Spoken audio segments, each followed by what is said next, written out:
கர்த்தருடைய பரிசுத்த நாமத்திற்கு மகிமை உண்டாவதாக.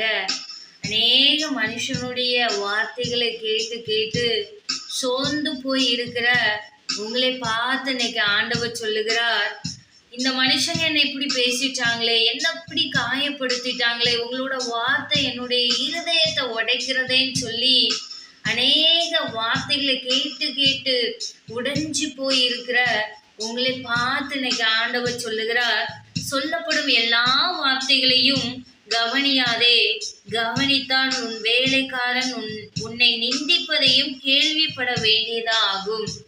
இந்த வசனம் சொல்லுது, சொல்ற எல்லா வார்த்தையும் நீ என்ன செஞ்சிட்டு இருக்காத, காது கொடுத்து கேட்டுட்டு இருக்காத. எது நலமான வார்த்தைகளோ அதுக்கு மாத்திரம் உன்னுடைய செவியை சாய் என்று இன்னைக்கு ஆண்டவர் சொல்லுகிறார். வேதத்துல கூட எத்தனையோ மனுஷங்க இருக்கிறாங்க. ஆனா ஒவ்வொரு மனுஷங்களும் ஒவ்வொரு விதமான வாழ்க்கையை வாழ்ந்து காண்பித்திருக்கிறாங்க.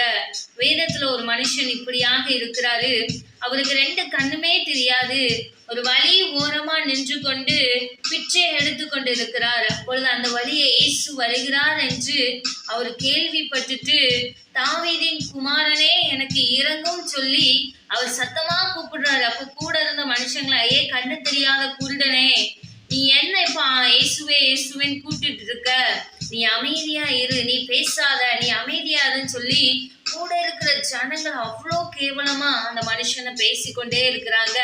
ஆனா அந்த மனுஷனும் அந்த வார்த்தைகளுக்கு செவிகளை சாய்க்காதபடிக்கு மறுபடியும் இன்னும் அதிகமாய் தேவனை கூப்பிட்டான். அவன் கண் பார்வையை பெற்றுக்கொண்டான். அன்னைக்கு உங்க வாழ்க்கையில சில மனுஷனுடைய வார்த்தைகளை கேட்டு கேட்டு அதே இடத்துல இருந்து கொண்டு இருக்கிறீங்க.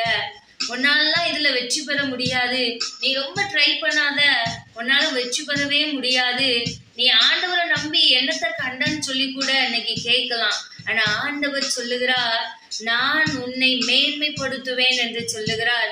இந்த வார்த்தைகளுக்கு நீ செவி சாய்க்காத, நான் கொடுத்த வாக்கு தத்துவத்தின் மேல நீ என்ன செய், வாஞ்சையா இருன்னு ஆண்டவர் சொல்லுகிறார். மனுஷனுடைய வார்த்தை நம்மளை விழ பண்ணும், ஆனா தேவனுடைய வார்த்தை நம்மை வாழ வைக்கும். வாழவே விருப்பம் இல்லைன்னு சொல்லுகிற உங்களை கர்த்தர் ஒரு நல்ல நிலைமையில வைக்க போகிறார். ஒருபோதும் சோர்ந்து போகாதீங்க, கர்த்தர் உங்களோடு இருக்கிறார், உங்களை கொண்டு பெரிய காரியங்களை செய்வார். God bless you.